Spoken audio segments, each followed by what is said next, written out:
Hello दोस्तों, स्वागत है आपका रेलवे की पाठशाला पे। और दोस्तों आपको पता है हम करते हैं रोज़ 10 बजे railway group D previous year एक शिफ्ट का यहाँ पर साइंस के हम डेली करवाते हैं और उसमें पार्ट नंबर 61 वीडियो है और ये हमारा 22/10/2018 का फर्स्ट शिफ्ट का वीडियो है।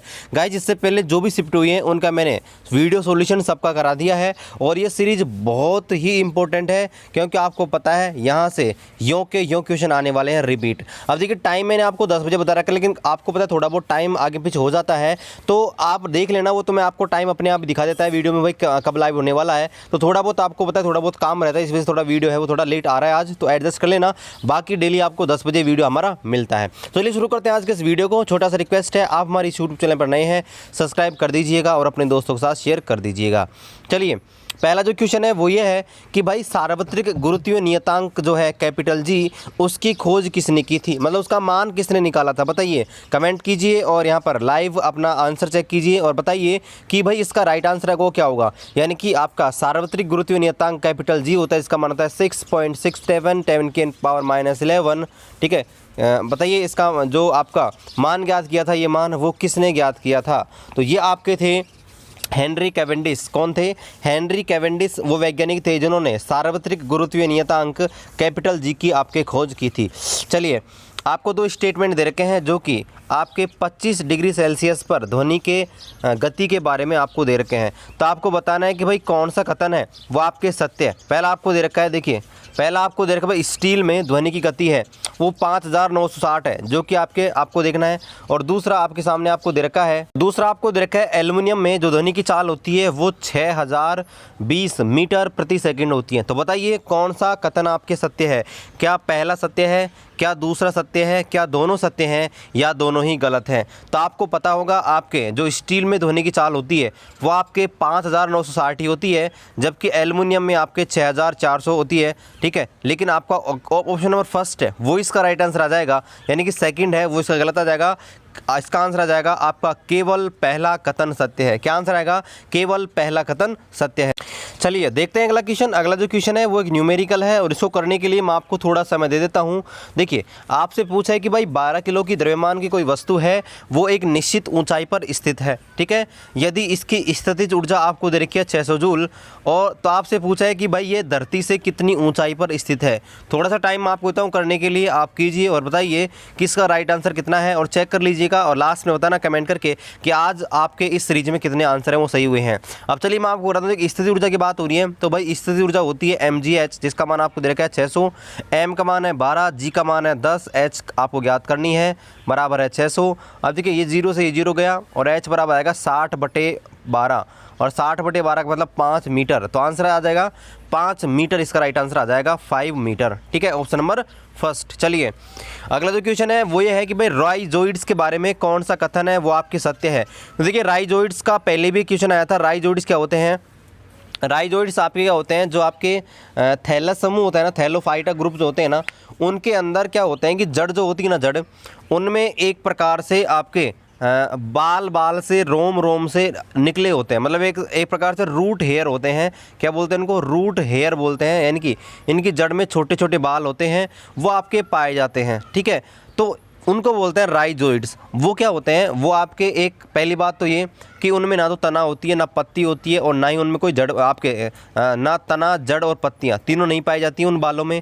दूसरा वो एक कोशिकीय होते हैं। ठीक है, एक कोशिकीय होते हैं। और एक और बात उनके बारे में पता होनी चाहिए कि वो आपके जड़ होते हैं ना, जड़ उनके निचले भाग से आपके ज़मीन से पानी के अंदर टिके हुए होते हैं, आधार से जुड़े होते हैं। तो आप देखिए कौन सा कथन है उनके बारे में आपका पूछा है, कौन सा कथन सत्य है। तो आप देखेंगे ऑप्शन नंबर थर्ड है वो इसका राइट आंसर आ जाएगा कि भाई ये जो होते हैं वो आपके पौधों की सहायता से जड़ के अधः स्तर में जुड़े होते हैं। ठीक है, यानी कि नीचे की ओर जुड़े होते हैं, ये इसका सही कथन है। बाकी तीनों आपके कथन है वो राइजोइड्स के बारे में गलत हैं। चलिए अगला जो क्वेश्चन है बिल्कुल सिंपल सा क्वेश्चन है कि भाई सोडियम जो होता है उसको किस में रखा जाता है, बताइए। ऑप्शन नंबर कौन सा है? पहला, दूसरा, तीसरा, चौथा। भाई सोडियम मेटल जो होती है उसको आपके कहाँ रखा जाता है? आपके सोडियम धातु होती है ना, वो एक बहुत ही क्रियाशील धातु होती है। अगर इसको हवा में खुला छोड़ देते हैं तो ये आग पकड़ लेती है, इसलिए इसको हमेशा रखा जाता है गाइस केरोसिन के तेल के अंदर या मिट्टी के तेल के अंदर। क्या बोलते हैं?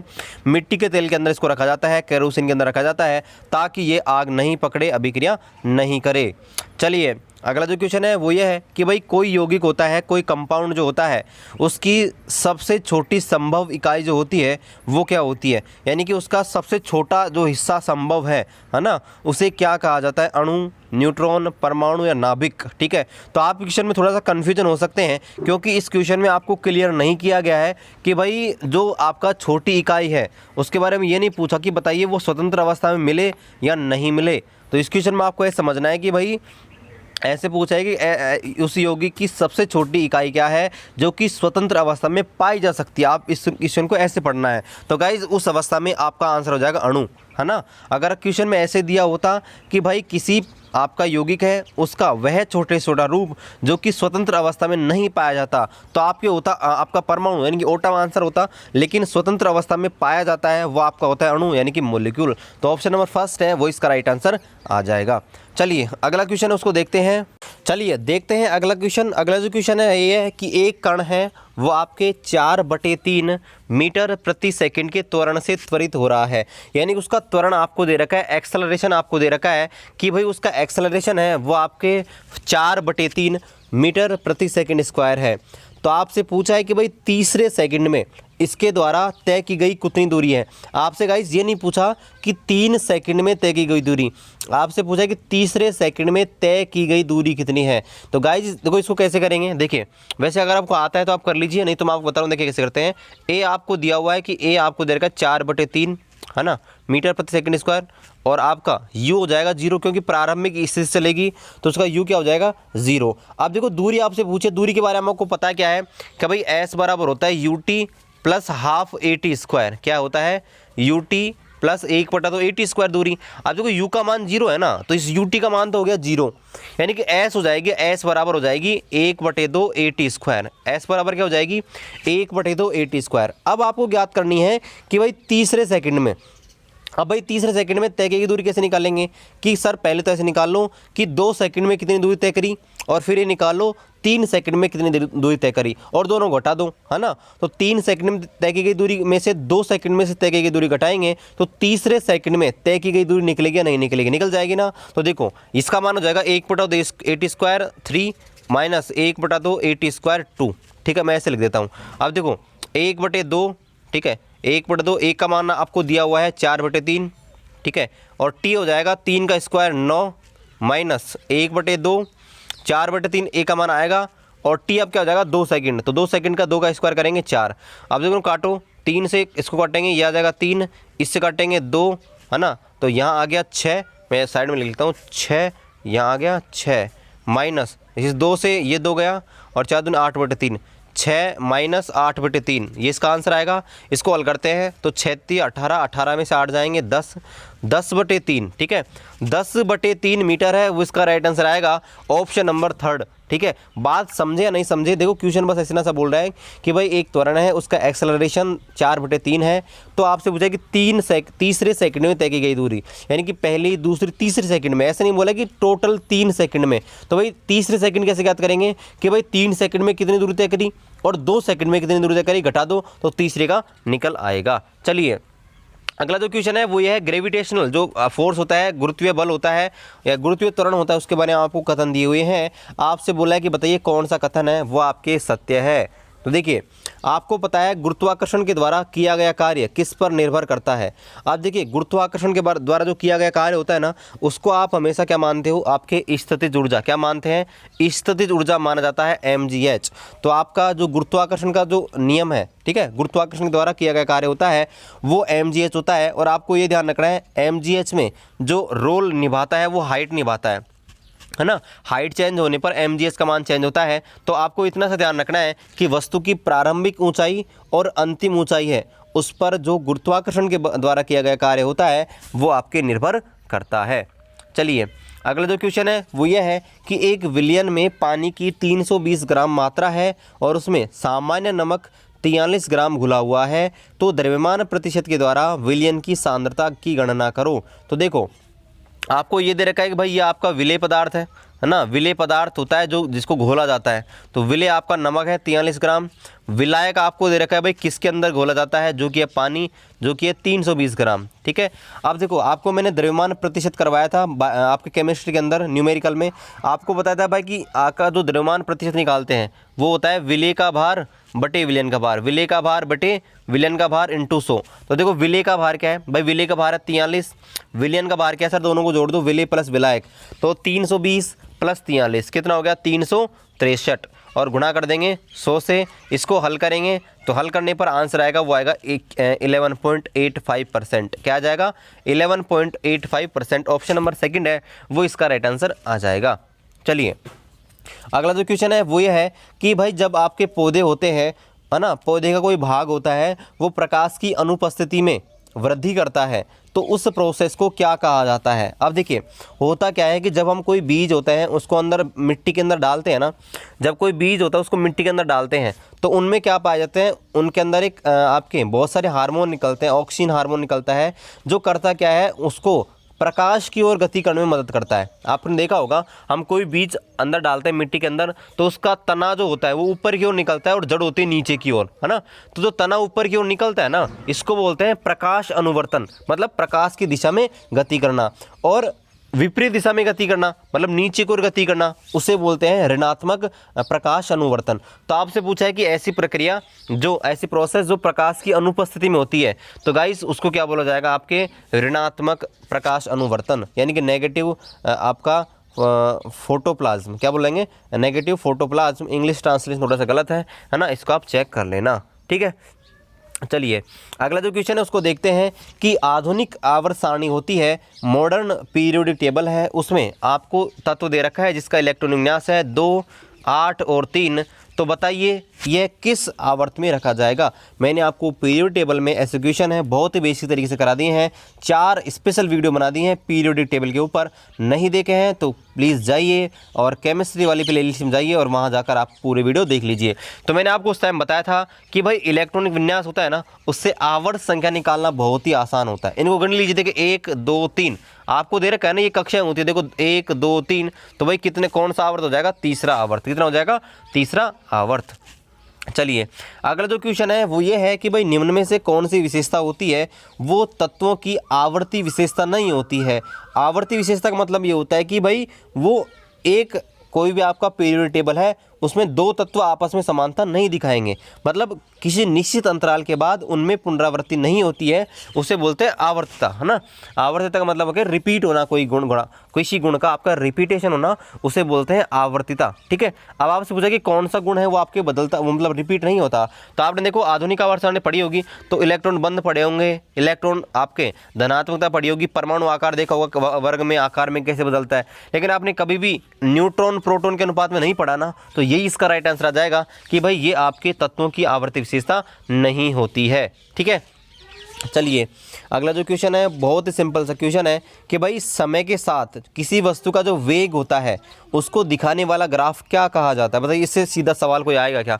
ये आपका कोई ग्राफ है, इधर टाइम दे रखा है, इधर आपका वेग दे रखा है स्पीड, तो भाई ये जो ग्राफ बना है ना ये किस किस के बीच दिखाने वाला जो ग्राफ है इसका नाम क्या है। तो भाई सीधा सा है, जब बोल रखा है कि समय और वेग के बीच है तो नाम क्या हो जाएगा, वेग समय ग्राफ। बस इससे सीधा सवाल और क्या होगा बताओ।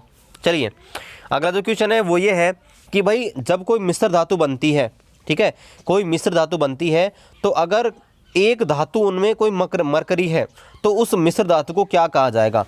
मतलब ये है कि मान लीजिए आप कोई मिश्र धातु बना रहे हैं, है ना, कोई एलॉय आप बना रहे हैं, तो अगर एक धातु तो उसमें आपने ले ली मरकरी, है ना, एक तो आपने ले ली मरकरी और दूसरी आप कोई सी भी ले लो, है ना, तो फिर ये जो एलॉय बनी, ये जो मिश्र धातु बनी उसको क्या कहा जाएगा। तो आपको पता होना चाहिए, इससे हमेशा बोला जाता है अमलगम। ठीक है, अमलगम एलॉय बोला जाएंगे, अमलगम मिश्र धातु बोलेंगे। अमलगम मिश्र धातु ऐसी मिश्र धातु होती है जिसमें एक तो आपकी होती है मरकरी और एक कोई सी भी दूसरी धातु हो सकती है। ठीक है गाइज, चलिए अगला जो क्वेश्चन है वो ये है कि भाई कोयला और पेट्रोलियम जो होता है जब उनको जलाया जाता है, उनका दहन किया जाता है, तो आपसे पूछा है कि भाई किसके ऑक्साइड आपके बनते हैं। तो आपको ये चीज़ और पता होनी चाहिए कि जब अम्ल वर्षा होती है, जब ऊपर से आपकी बारिश होती है फर्स्ट टाइम, ठीक है, जब मानसून शुरू होता है तो शुरुआत की जो बारिश आती है आपको बोला जाता है कि भाई उसमें नहाना नहीं चाहिए, वो बहुत ही खतरनाक होती है।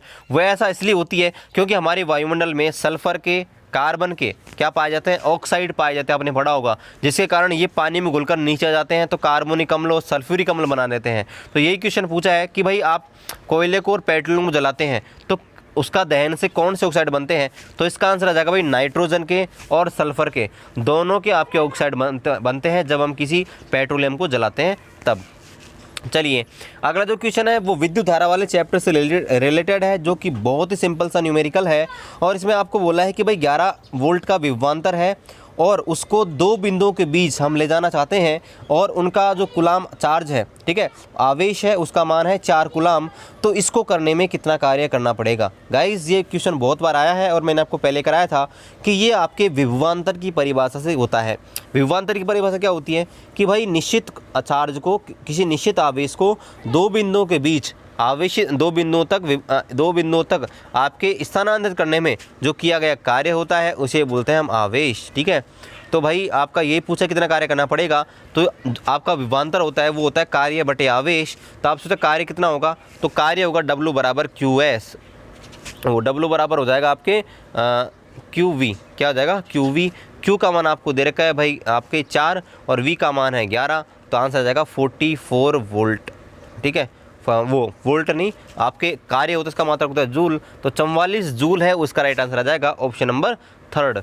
चलिए अगला जो क्वेश्चन है वो आपके दर्पण प्रतिबिंब से रिलेटेड है और ये इनकी परिभाषा से संबंधित है। तो आपने उस वीडियो को नहीं देखा तो मैंने यहाँ पर देखो प्रकाश का परावर्तन अपवर्तन बिल्कुल डिटेल से आपको करा रखा है। आप प्लेलिस्ट में जाएंगे आपको मिलेगा क्लास 10th चैप्टर 9, ठीक है, फिजिक्स नाम से मिलेगा, आप उसको जाकर देखना और उसका लिंक मैं इधर आई बटन में भी डाल दूंगा। आप वीडियो खत्म होने पर इधर आई बटन में जाकर उन वीडियो को देख लेना। गाइस बहुत इंपॉर्टेंट है, बेसिक तरीके से सारी चीज़ें आपको मैंने बता रखी है। तो देखिए आपसे बोला है कि एक आपका गोलीय लेंस होता है, अगर उसकी वक्रता त्रिज्या r है तो इसकी फोकस दूरी क्या होती है, तो फोकस दूरी हमेशा वक्रता त्रिज्या की क्या होती है, आधी होती है। ठीक है, तो ऑप्शन नंबर फर्स्ट है वो इसका राइट आंसर आ जाएगा।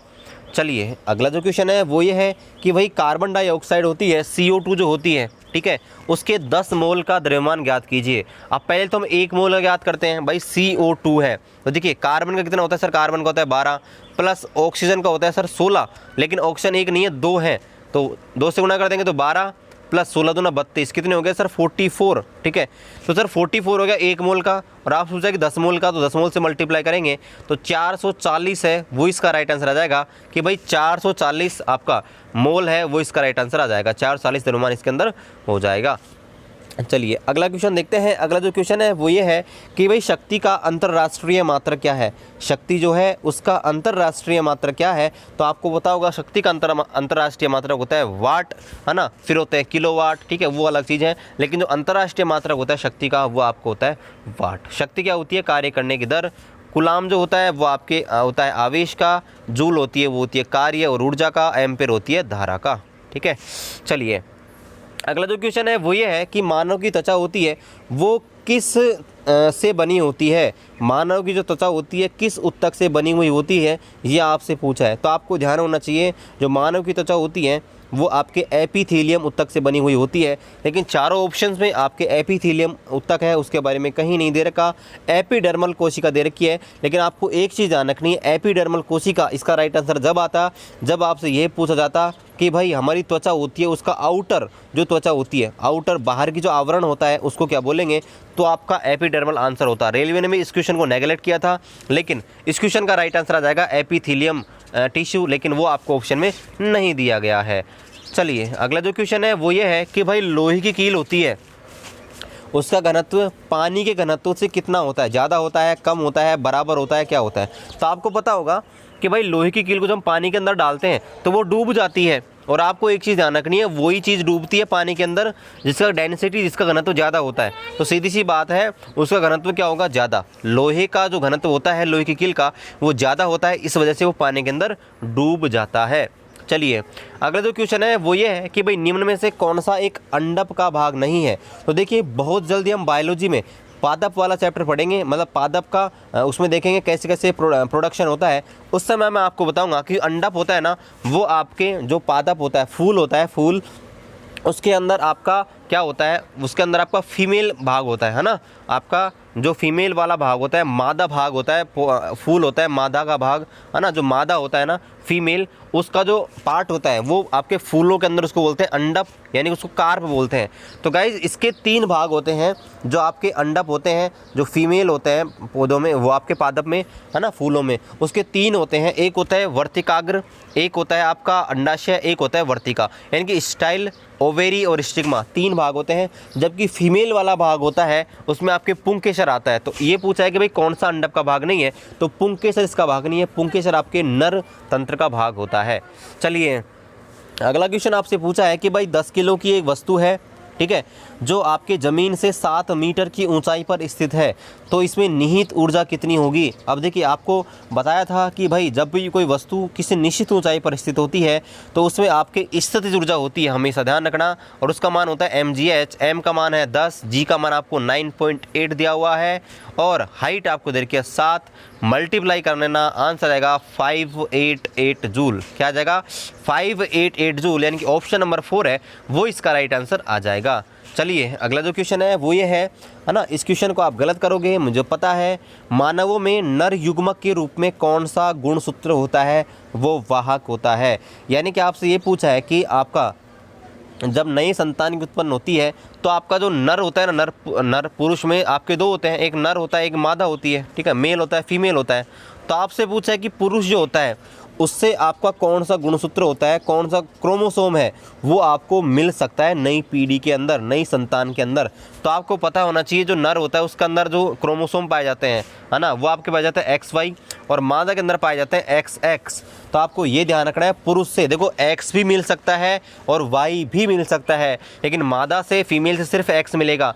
तो ऑप्शन आपको देखना है कि भाई आपके X भी मिल सकता है और Y भी मिल सकता है, ये आपको ध्यान रखना है गाइस, ठीक है, दोनों पाए जाते हैं।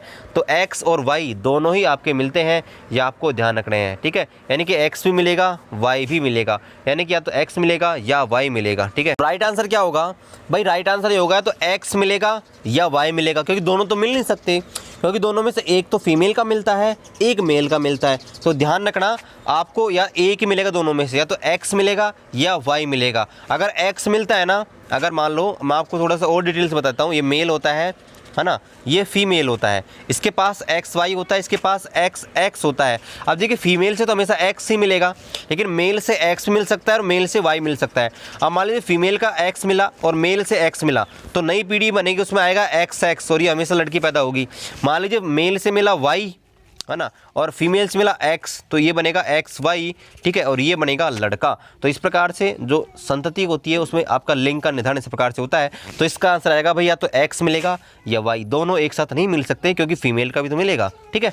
चलिए देखते हैं आज का लास्ट क्वेश्चन, निम्न में से किस तत्व का आयन सबसे बड़ा होता है ना, आपको बताना है किस तत्व का आयन सबसे बड़ा होता है। सर कैसे पता लगाएंगे, हमको तो कुछ समझ ही नहीं आ रहा, ठीक है, तो समझ आएगा। देखो आपको आयन बनाना है, पहले प्रश्न में बोला कि आयन, तो आयन बनाओ। देखो मैं चारों को बताता हूँ, Na+, ठीक है, सोडियम, एक होता है Mg+, है ना, एक है Al+, और एक है सिलिकॉन, ठीक है।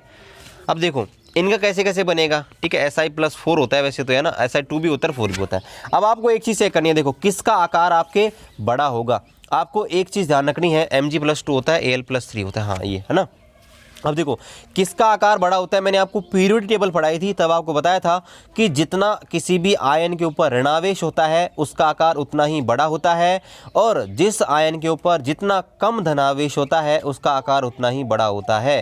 तो आपको ध्यान रखना है, आपका जो सोडियम है वो इसका राइट आंसर आ जाएगा कि भाई सोडियम का जो परमाणु बनेगा, सोडियम का आयन बनेगा Na+, इसका आकार सबसे बड़ा होगा, ठीक है, ये आपको ध्यान रखना है। जितना ज़्यादा धनावेश होता है आकार उतना छोटा ही होता है। तो आशा करते हैं आज का वीडियो आपको पसंद आया होगा, पसंद आए तो टेलीग्राम ग्रुप आप ज्वाइन कर सकते हैं। आपको सर्च करना है टेलीग्राम पे जाके रेलवे की पाठशाला, वीडियो को डिस्क्रिप्शन में लिंक आपको मिल जाएगा। और हाँ, अगर आप हमारे फिजिक्स से वीडियो देखना चाहते हैं, है ना, जिसमें दर्पण लेंस से, तो वो आपको मैं इधर आई बटन में दे दूंगा, उनको आप देख सकते हैं। चैनल को भी सब्सक्राइब नहीं किया, चैनल को सब्सक्राइब कर देना और अपने दोस्तों के साथ शेयर कर देना। चलिए मिलते हैं आपसे अगले वीडियो में, तब तक जय हिंद, जय भारत।